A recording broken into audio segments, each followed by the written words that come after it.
وفي مثل هذا اليوم صادف نهاية سنة 68 للهجرة الموافقة لسنة 87 و600 ميلادية وفاة الصحابي عبد الله بن عباس.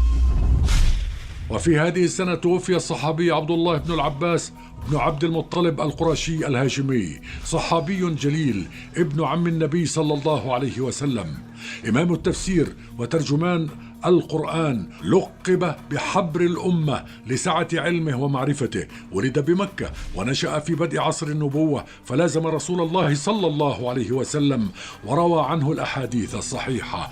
كان النبي يدنيه وهو طفل ويقول: اللهم فقهه في الدين وعلمه التأويل.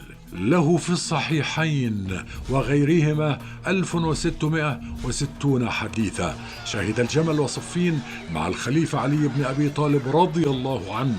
كف بصره في آخر عمره فسكن الطائف، وتوفي بها عن عمر ناهز 71 سنة.